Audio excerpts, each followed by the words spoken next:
first, if you're new around here, you are joining us on we normally do this 3-4 times a year. It's called For the Future Sunday. It's a Vision Cast Sunday where if this is your church, we want you to know things that are going on here as well as where we're headed and how you kind of fit into that. If you're our guest, you're new around here, and you have not filled out a Connect card, that's all we want from you today is for you to fill out a Connect card.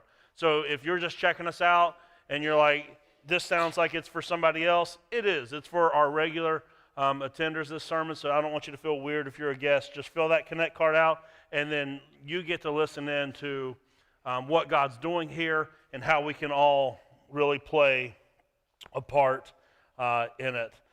So if you are new, that Connect card's in the seat back. You can take that to the lobby for a free gift, or you can just throw it in the bucket as it goes by later in service. Now, most of you that are pretty regular around here, you know some people call it a problem. I like to call it, I'm a sneakerhead, or a art aficionado is what I would say. But I love shoes. I absolutely love shoes. And so I want to show you a couple pairs that I don't have, and for reasons why we'll discuss shortly, we'll probably never have. But like these, this right here is the Nigel Sylvester Jordan 4 Brick by Bricks. They just dropped in March. And when they retailed, they were $225 retail. But if you don't know, the way that the sneaker market happens is everybody goes and buys those for $225, then they're all gone, and then they will go and sell them to people that did not get them for $225 for way more. This particular pair, the Nigel 4s, you could have bought retail $225. They now retail for $600. And if you think that's bad, here's another pair. This is the Travis Scott Fragment Jordan 1 lows. You could have bought these in 2021 for $150. You can now get them for $2,000. $2,000. I know y'all said, what? How many of you, that sounds worth it to you? Yeah, I figured you. No, I mean, I love sneakers, but it's just not worth it. It's not worth it to me at all. I love shoes, but it's not worth it. Now, when you came in, hopefully you got a little card on the one side said For the Future, on the other says I am committing. If you have that card, I want you to get that card. If you don't have that card, would you raise your hand and our wonderful volunteers can get you one of those cards, but you're going to have to raise it up really, really high so that they can see you. Because what I want, that card, one side says For the Future, because again, this is a For the Future Sunday, and the other side, you're going to put someone's name on that card. I want you to think about someone in your life right now. That I'm not talking about someone at another church. I'm not talking about going and taking people from other churches. That's not church growth. That's just sheep swapping. We're not into that. I'm talking about people that do not know Jesus, and they're in your life, and you want to see them by the end of this year come to know Jesus. I want you to write their name on that card. Maybe it's an individual, maybe it's a whole family, and you go, I want this family, I want to see their family in church, following Jesus, lives transformed in 2025. I want you to write that name down. And then, as you look at that name, I want you to ask yourself this question. What is it worth to you? See, I like those shoes a lot, but I am not willing to pay the price to have them. And my guess is whatever name you've now written on that card, there's a lot of affection there. But the question is, what's it worth to you?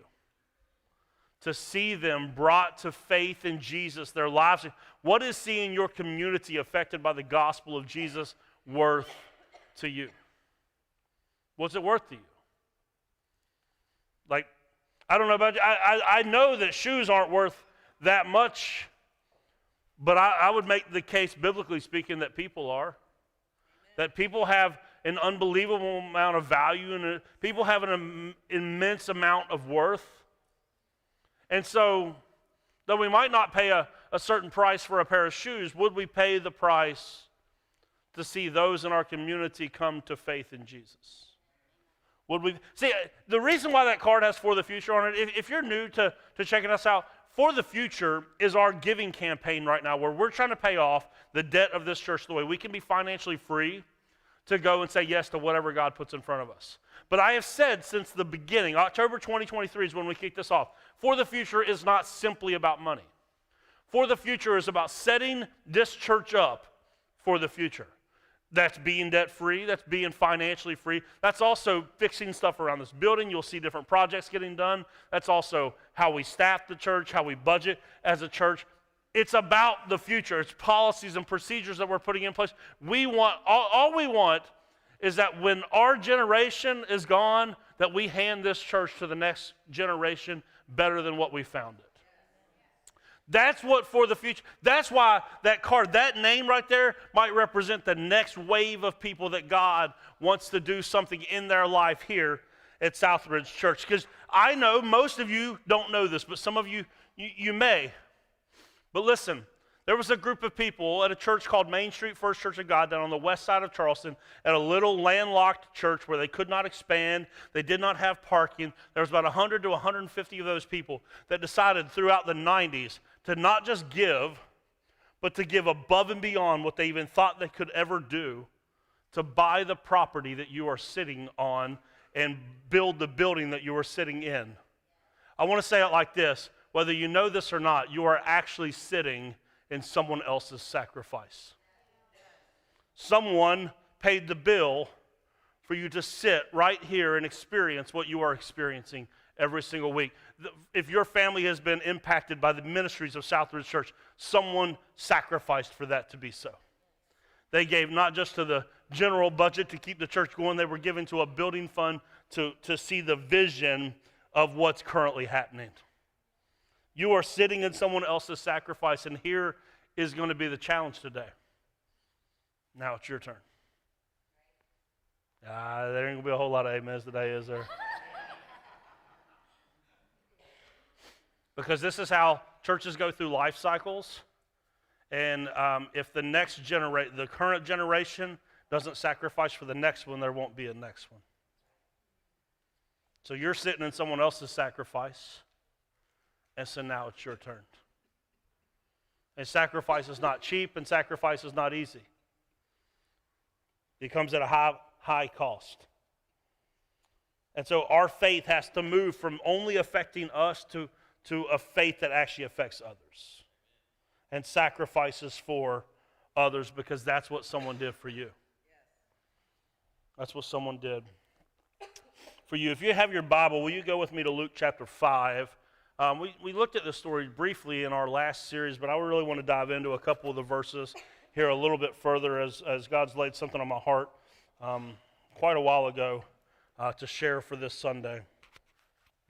Luke chapter 5, I want to start in verse 15. It says this, "But despite Jesus' instructions, the report of his power spread even faster." What does that mean, despite his instructions? See, when Jesus was healing people early on in his ministry, he was actually telling people, don't go around telling anyone about it. Keep it between us for now.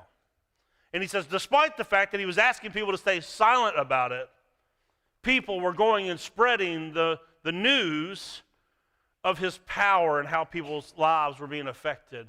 And what happened was, as people shared about how God was moving in their midst, it says that vast crowds came to hear him preach and to be healed of their diseases. See, if you want to know one of your roles as a member of Southridge Church, as a part of Southridge Church, it's that when God is moving in your midst, you should be talking about it. Like when God moves, people talk. Because when God moves and people talk, people show up to find out what's going on. That's what's been happening. That's what we've been experiencing here at the beginning of 2025. 2025 first quarter is up 15% in attendance from 2024 first quarter. That represents almost 75 people a weekend showing up more than what we had this time last year. That includes right around 700 people at Easter last Sunday. Because as God moves, people talk, people will show up and want to know what's going on. How is God moving in your midst. I like when God is moving, I want to just ask, are you excited about what's happening at your church? Like, or are you going like all, like you got like one of those personal faiths where all you do is you show up on Sunday and then the rest of the week nobody even hears about how God's moving. Nobody's hearing about the marriages that are being restored, the people that are being set free from addiction, the people whose lives are being transformed. Is anybody hearing that from you? Are you excited? Do you have an expectation that when you show up, God is going to do something in your midst? Do you have that expectation of church? Or like, because I would like to pastor a church that we don't show up on Sundays out of ritual or routine. We show up on Sundays because we have come to meet with the living God, knowing that when God shows up, things can be different. That's the type of church I want to pastor. A type of church that we don't even have to have a prayer time, because y'all are going to start prayer time by coming early. You're going to be at the altars before service even starts, because you believe that when you pray, things start to happen. You won't even need a pastor to tell you that we're going to have prayer before every service in the prayer room. Somebody's going to take it upon themselves and start grabbing people. We need to start praying to stir up the Spirit, because people are coming and God wants to move in our midst. Are you excited? Do you have a sense of expectation? Because this is where, and listen, it does not start with excitement what God is doing here. Let me show you where it starts. Verse 16 says this: Jesus often withdrew to the wilderness for prayer.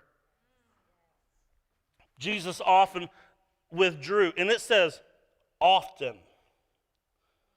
God's moving, people are being healed, but it begins with prayer. It begins with prayer. Now, let me ask you this. In your, like, I know maybe you're good church-going folks, and so maybe you're praying throughout the week. But how much of your prayer is all about you? How much does the name on that card come up in your prayers? How much does your church come up in your prayers? How much does your pastors come up in your prayers? How much does asking God to supernaturally move in this place, in this time, come up in your prayers? Or are we just praying like, oh, Lord, please take care of my needs. Please take care of me. Please help me. How much is the flourishing of your church coming up in your prayers? Because that's where it starts. It starts there. If it started there with Jesus, it has to start there with us. I've been talking to people over the first quarter of this year as we've been experiencing 60 to 75 more people here a weekend. And a couple times in the church lobby, people stop and they'll go, Pastor, what is going on? What's going on? And I'll be telling my friends in ministry, like, hey, yeah, we're experiencing a little bit of growth and whatnot. And they'll go, well, what are you doing? And the first couple of times I got asked that question, I said, I don't even have a good answer. It's just God, I guess. And then I started thinking about it more and more, and the Spirit spoke to me and said, don't forget that in the fall you started pausing your service every weekend to have a time of prayer where you call your church to their face to start to pray for the needs of the church and for the Spirit to move. Don't think that any of this started before 3 months of real, I'm telling you, there was some of that prayer time that was pretty awkward, right? It was like, I don't know if I want to go up there or not. They're all going to be looking at me. And now it's like, there's some Sundays where there's not even enough room during prayer time. Could you imagine if that was happening before service? All throughout worship. Like the altar wasn't just that thing that we go to whenever they tell us to, but we just feel free that like we're here to pray and we're going to stir the Spirit up. Yeah. We're going to actually use the prayer room. Because it all starts with prayer. That's why our next 2 series here at this church is going to be about prayer. Next 5 weeks is going to be called Talking to Jesus. We're going to learn to pray. The next 5 weeks after that is going to be Listening to Jesus, where we learn to, in prayer, hear His voice as He leads, guides, and directs our lives. Because prayer has to be a priority at this church. It does, it has to. And so before we get to any pragmatic things of this and that and challenging you to step up in these ways or that way, please don't miss this. It all starts with prayer. It all starts with prayer. Verse 17 says this: one day while Jesus was teaching, some Pharisees and teachers of religious law were sitting nearby. It seemed that these men had shown up from every village in all of Galilee and Judea, as well as from Jerusalem, and the Lord's healing power was strongly with Jesus. You get a picture here that when God is moving and people are praying, that people start showing up from everywhere. And that's kind of cool about this church. Is like we got people that show up from everywhere. Right? There's some churches that are like situated in the midst of a community that it's just the people that are in that community that go to this church. That's not this church. We got people all over the place. And so the reach of this church is more regional than it is local. So the opportunity for this church is so much greater than what you might actually expect. The opportunity is so much greater, and I want to challenge you to that today. Here's the story I really wanted to press down on now. Some men came carrying a paralyzed man on a mat. They tried to take him inside the house to Jesus, but they couldn't reach him because of the crowd. So they went up to the roof, took some tiles off, then lowered the man on his mat into the crowd right in front of Jesus. And we mentioned this a couple of weeks ago, but I mean, just think about this. Like you have a name sitting in your lap right now or in your hand of someone that you want to get before Jesus. And what we see in these four men that brought their friend to Jesus is that there was no price too big, no obstacle that they would not go over to get their friend to Jesus. Oh, we're going to have to do better than that. And I think maybe the hesitancy is, all right, I know, like, I'm supposed to be one of those four guys. I'm supposed to be willing to do whatever it takes to get my friend to Jesus, but maybe we're not all the way in on that. Maybe that's why we're quiet. But there was four men. They didn't let a little bit of vandalism hold them back from getting their friend to Jesus. They didn't. Can you imagine? You've already carried this guy. I don't know how long, but I mean, you're carrying a guy, a grown man, on a mat, and you get there, you can't get him in nowhere, and then the next thing you see is some stairs. I don't know about you, but a lot of us, we ain't even looking forward to stairs without carrying somebody. But I just want to let you know, sometimes you're going to have a little bit of an uphill climb, and the weight's going to get heavy if you want to get those people to Jesus. Like, it's not, I'm not saying that getting all those names on those cards to Jesus is going to be easy. I'm just saying that carrying the weight of it, no matter uphill or downhill, then trying to figure out some sort of first century pulley system to get this brother down off the roof in front of Jesus. But they didn't let anything stop them from getting their friend to Jesus. Mark tells us there was four of these guys. I want to give you four things that if Southridge Church is your home church, again, if you're a guest here, you're just peeking in on a little bit of a family conversation. But if this is your church, you're going, this is the place that's feeding me. This is the place I'm growing. This is the place that's discipling my kids. These are four things that we have to do. Because here's the deal. We got to start carrying the mat if we want to get people to Jesus. We need all four corners of the mat need handled. Let me give you the first one. Here's the first one. Inviting. The first corner of carrying the mat is you have to stop showing up at church by yourself. You know that studies show that if you invite four people to church, one of them will say yes. You imagine listen, the studies are showing right now, especially in the younger generation, that the worldviews that we handed to the younger generation have been so utterly broken that they are searching like no other generation has been searching. There is an openness to faith and religion and spirituality like we have not seen in decades and decades and decades. So we have to capitalize on this. We have to Did you know 60% of Christians, their friends, say that 60% of them, their faith never comes up in conversation? That means that you come in here, 60% of us come in here, raise our hands, do our whatever we do, and then we don't talk about it again till the next time we show up.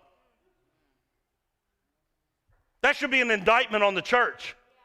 That we're saying, listen, I know that you think that we live in a world that is offended by our message. They are not offended by your message. They are offended by your silence. Yes, that's right. Yes. They are offended by your silence. That you claim that you have something to offer them, and yet you don't say anything. Yeah. They're offended by your silence. They are. It's got to be invitation, because everybody will spend eternity somewhere, and everyone is searching right now. Yes. You have to capitalize. People are open to this if you will simply invite them. Like a lot of y'all invited friends last week. It was beautiful. That's why there's 700 people here. I just want to make sure that we take the training wheels off. You all are allowed to invite people even when it's not Easter. You can show up and serve like it's everybody's first Sunday. You can show up and give like everyone's going to spend eternity somewhere. You can actually every Sunday can be Easter Sunday if the church will act like it's Easter Sunday. Because he was resurrected last week and he's still alive and well today as well. So we can come together and invite and tell people about the resurrected King that is still on the throne to this day. We don't have to wait for next Easter for another move of God. We're going to experience it right now. That's what we're waiting on. So everyone spends... Now, I get it. I know why most people do not invite people to church. Truthfully, they go, I just don't know how to have that conversation. Can I give you the real simple way to invite someone to church? 3 steps. Remember this. It'll be easy to remember, I promise. First, make it personal. You did not invite someone to church just because you shared a social media post. That's impersonal. Until you spoke with them, it's impersonal. Make it personal. Number 2, make it easy. You know, like, it is possible that there are people in 2025 that have never walked in the doors of a church. So you might invite them and they go, I don't know, what am I supposed to wear? Y'all gonna do some weird stuff? I'm serious. Make it easy. Hey, I'd love for you to come to our church. In fact, here's the address. I'll meet you at the front door. I'll walk you through the process of getting your kids where they need to go. You can sit with me. Here's what you can expect in the service. And I'll take you to lunch afterwards and we can talk about it. Make it personal, make it easy. Here's the third one. This is hard for some Christians. Don't make it weird. Okay? Don't be that guy or that girl. I don't have to say any more about that, right? Just don't stop being weird. There's enough weird stuff that will happen at church, right? Our message is a guy died and rose again. I get that that's weird. You don't have to be weird, okay? Other than the fact that we live different, think different, speak different. I'm just talking about, like, can we stop being weird? Okay? All right, cool. So that's number 1. They get a little bit more, I think, daunting as we go. So just go ahead if that felt nice and light. Just remember how much fun we just had right there, okay? Number two. A growing church has to constantly be increasing the people that serve. Unfortunately, in any church, not just our church, any church, about 10 to 20% of people do all the work. And then 80% come and suck the life out of the church. Yes. Yeah. They're here, you're here to receive, but never to give. Yes. Growing, healthy churches have to reverse that, where people are showing up to give and not simply receive. I used to, when I was in charge of the First Impressions team, I used to have people that would quit because they would have to stand out in the parking lot or at the doors for 15 extra minutes because people won't show up on time, and we want everyone to get greeted. And they go, well, I can't do that no more because then I'm going to miss some of the songs. Well, is it about you or is it about them? Like, are you here to consume or are you here to give? So I would argue that showing up to give, my time and talents in service is every bit as fulfilling as just sitting through the service and leaving.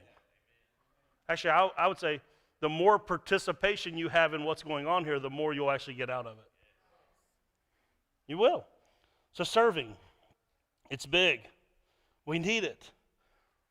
And again, this, if you're not a church person, you might be going like, whoa, I say, you want us to come and like volunteer? I thought church was just something that you went to. I want to correct that. Church is not something that we attend. It's something we engage in. Church is not a weekend event that we just show up. Like, so there's a difference. In a concert, like Morgan Wallen is not going to ask you to come up and sing. He has no expectation of you. A concert, you just show up. Church is not a concert because there is mutual expectation. There is an expectation that you have that we do something every weekend, and there's an expectation that we have that you do something every weekend. The amens are getting fewer and far between. But again, if you're going, I don't understand this whole serving thing, here it is. I'm going to give you one reason that's a little bit in your face, and then I'll give you a better reason after that, okay? Here's number one, why you should serve. If this is your church, you're part of a family, and when you're part of a family, you have a role to play. Amen. I have to tell that to my kids all the time. They go, why do I have to do chores? Because this is your family. Because you come to my house, right? You live in my house. I put food on the table. I clothe you. When you're part of a family, there is an expectation that you have a role to play. The same is true of church. Why should I serve at church? Because you're part of a family. You expect someone up here to speak every week. You expect someone to sing every week. You expect someone to make coffee every week. You expect someone to watch your kids every week and tell them about Jesus. So what role do you play? You go, okay, I'm in. I like that one. SRC.life. Choose Discover Purpose. Pastor Cheryl and her team will help walk you through what your spiritual gifts are, where you can be plugged in that way. Because here's the more exciting thing, other than that one's a little bit more in your face. Let me give you another reason why you should serve. You grow spiritually when you serve, and you get connected to people that will help transform your life. Amen, you grow spiritually. When your faith stops being about all the stuff that people do for you, but it's all about what you do for others. It's like we're getting the knowledge out of your head, through your heart, and out through your hands when you finally start serving. That's when you actually start to grow, is when you go, you know what, my church experience is not just about me, it's about what I bring every weekend to bless others. You want to watch your spiritual life expand and grow. That's what it takes. It takes that sacrifice. So it's good for you.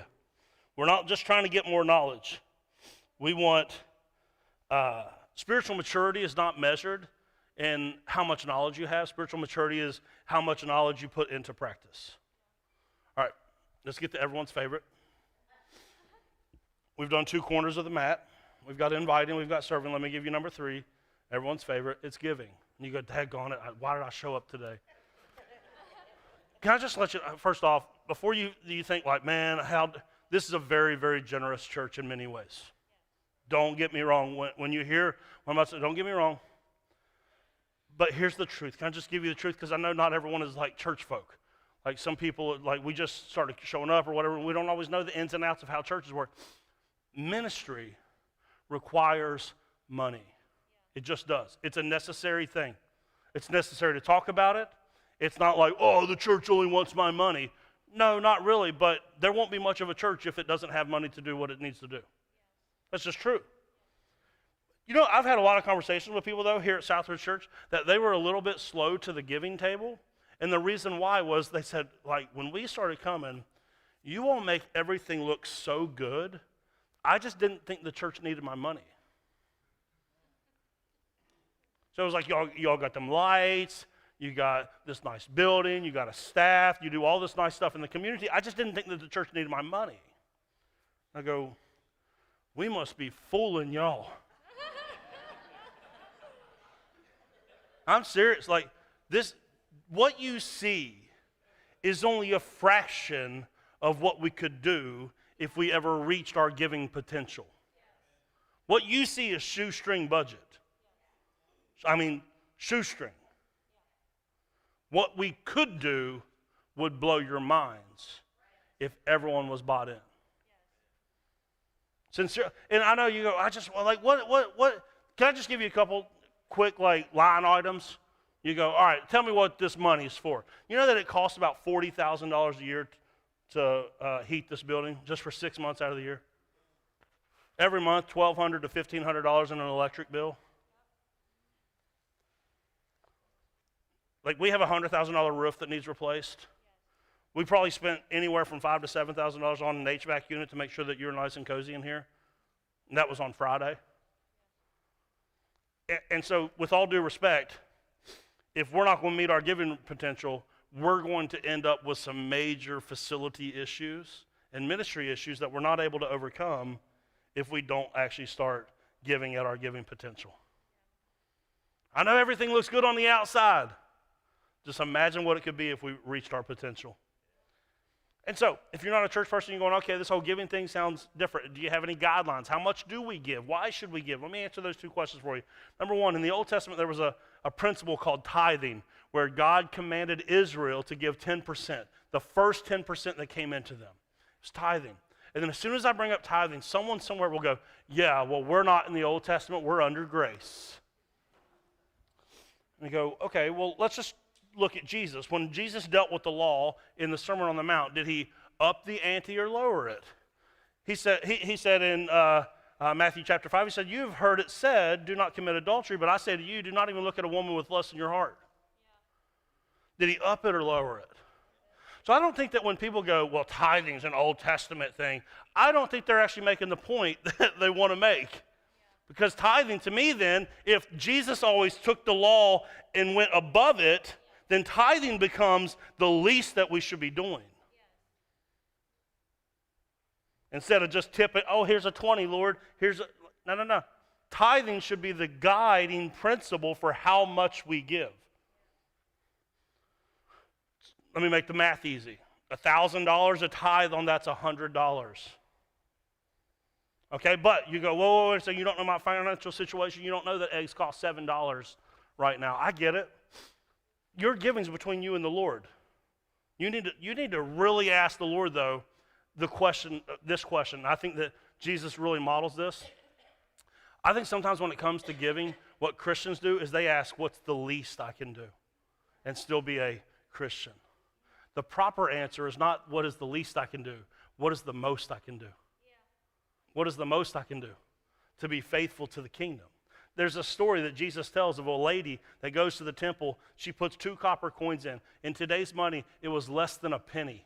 Less than a penny. It wouldn't even buy one toddler, one goldfish today. Jesus looks at that gift and said, because she gave all that she had, it's more than the large sums of money that the other religious people put in. Because Jesus judges generosity not by how much you give, but by how much you're keeping. Let me break this down real quick. If you're like the average giving unit, almost 120 to 130 of our giving units here at Southridge Church give below $5,000 a year. Which means that we're not, like the median household income is somewhere around 50. We're barely tithing off of 50. And we know the reality is some of us make less, some of us make more. That shouldn't be the median. We are massively under giving to and so if you make $100,000 a year, I don't think Jesus would say you keeping $97,000 to $95,000 is generous. I just don't. Because it's not the portion you give, it's the proportion that you keep that he's actually looking at.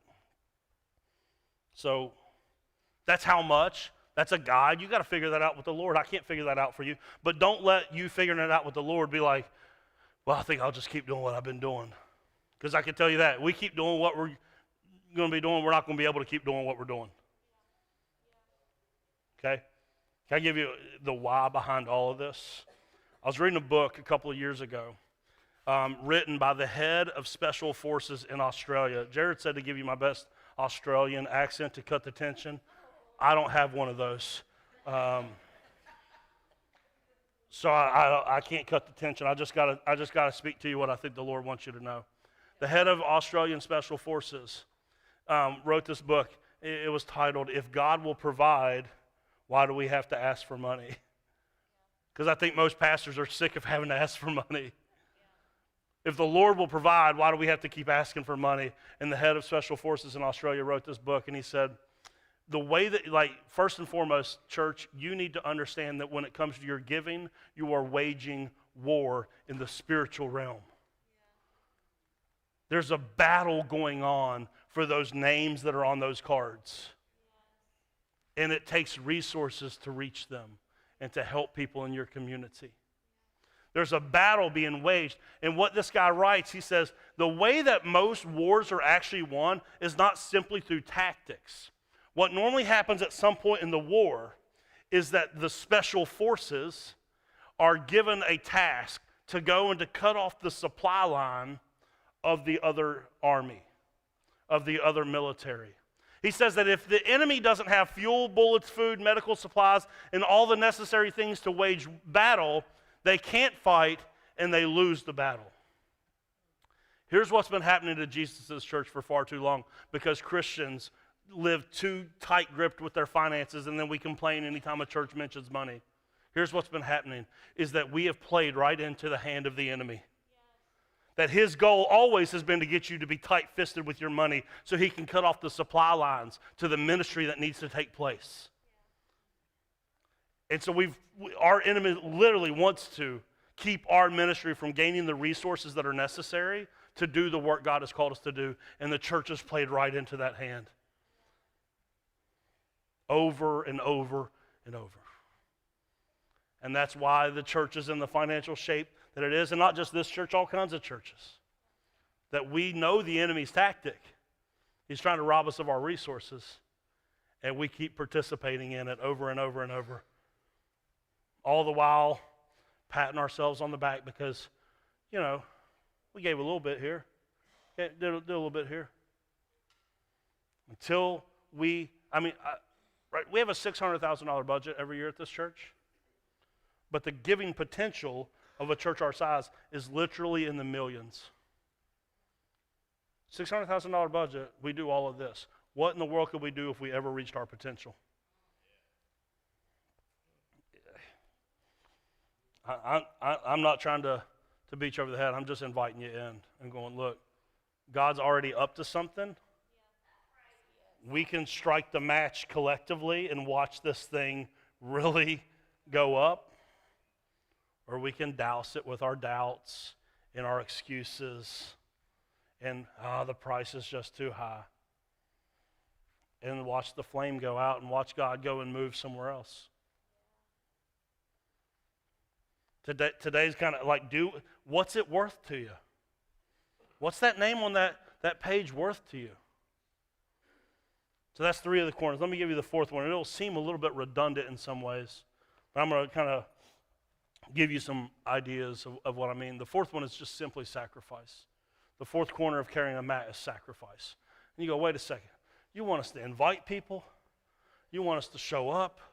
You want us to serve? You want us to give? That sounds like sacrifice. No, that sounds like the bare minimum a Christian should be doing. And God has always called us to sacrifice. Always called us to above and beyond that. You go, okay, what are you talking about? What's sacrifice look like? Let me give you one. I've beat this drum over and over, and I know it doesn't look like it today because the Sunday after Easter is always one of the lowest attended Sundays of the whole year. But this is the service that has to grow. But the only way it can grow, because a room, as far as metrics go, already feels full at 70%. If we're maxing this out every week, we cannot grow. So if you are able to attend the 9 a.m. service, you are being a missionary to the people who will come. Yeah. If at all possible, to attend the 9 a.m. service, you will open up seats for people to come experience the love and the message of Jesus. If that works for you, we need you to be a missionary in that way.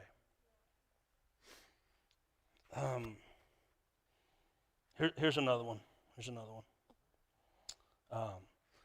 When our guests come in, we like to sit in the back.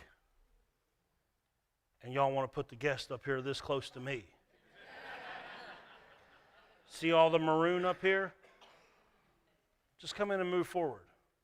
And please, for the love of all that's holy, stop sitting on the ends and making people make you get out so the way they can get in. Just move to the middle. It's a small sacrifice. How about this one? What if instead of showing up 15 minutes late every Sunday, to where you get no interaction with anybody, you have no sense of expectation, you just barely made it here, you start making it a point to show up 15 minutes early, and you start connecting with people. You don't have to be on the first impressions team to say hi to somebody. Show up early, start connecting with people, start showing up early, start coming at these altars, get in that prayer room, and start asking the Spirit to do something. What if we were more intentional about when we show up instead of just accidentally getting here whenever we get here? You think that might set the stage for God to do something amazing in our midst? I think so. What if you've been serving in a spot and it starts to get a little bit stale, but you know to go somewhere else would stretch you because that's what's comfortable, that's where my friends serve, but maybe God has been calling you for a while to stretch out of your comfort zone, and like, look, you've been doing that for a while, but now there's a need over here, there's a need over here, there's a need over here.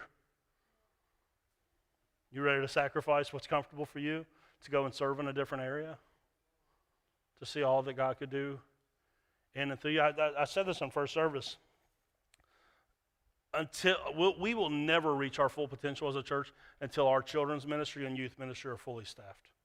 You know that 3 times in the last month, we have had over 500 people here on a weekend, and we still have weekends where we have to close classrooms. Families bringing their kids to learn about Jesus, and we have to close classrooms on the regular because we can't staff our kids' ministry. I'm telling you, if that does not break your heart, that's happening in your church, what's it going to take? You know, like we have these ladies from Recovery Point every Sunday, and it's so, you know how hard it is to find people to just drive them to and from church? It's like pulling teeth. Do we understand the opportunity that we have if we'd stop being so selfish, making church about us, and actually do something for somebody else? Let me give you the other way that we're sacrificing right now. Just like that group of people from Main Street First Church of God in the 90s gave to the general budget and then gave above and beyond to a building fund. That way you can sit in it right now. We are in the For the Future campaign where we are trying to pay off debt.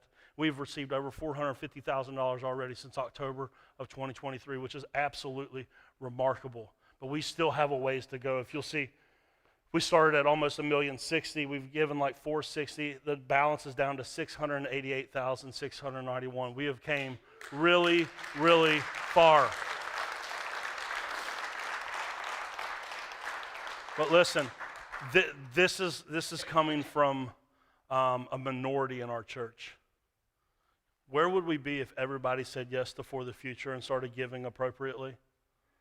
Where would we be? We'd be under $500,000. We'd be on track to finish this thing by 2026. People in this church, God has blessed you with resources that you could easily take a chunk out of that if only you would say yes.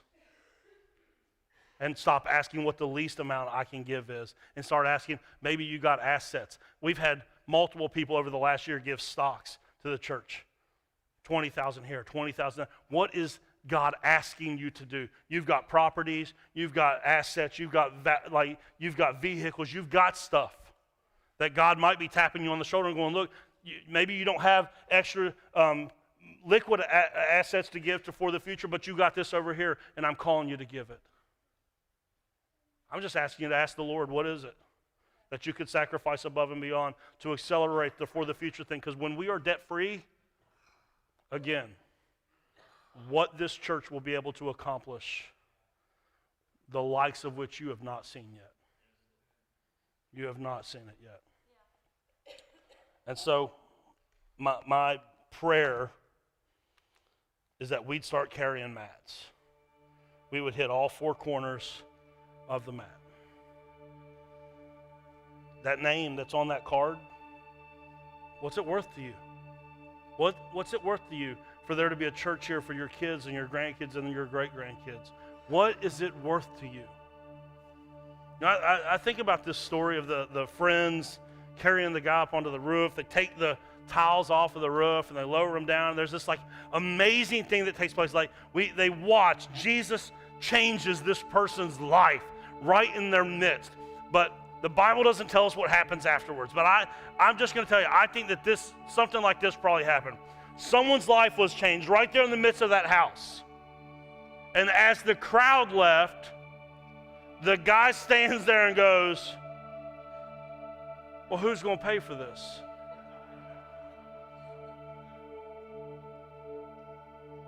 I think that's what God's asking you right now. As lives are changed in your midst, who's going to pay for it? Who's going to invite? Who's going to serve? Who's going to give? Who's going to sacrifice? As lives are changed in our midst, who's going to give to it? Who's going to go above and beyond and stretch themselves as God leads, guides, and directs? Lives are being changed. Who's going to pay for it? So I told you we're going to have a special prayer time. That's why you have that card. Our prayer time today is you with that card up here at an altar, along the front, at your seat, kneeling before the Lord if you are physically able, and asking God, would you start to plant seeds? God, would you show me how much I need to give. Show me where I need to serve. Show me that I need to stop showing up late and showing up early so I can invest in what you're doing here. Just start asking God, God, what are you asking me to do? There were so many different things. And listen, we are a church here that we do not think that you're going to go from 0 to 1,000. I don't think that I preach one sermon and boom, we're there. I'm just asking, ask God during this next song while you're praying for that person, what's the next step? What is your next step? What is that thing that goes, okay, let's start here. What is my next step?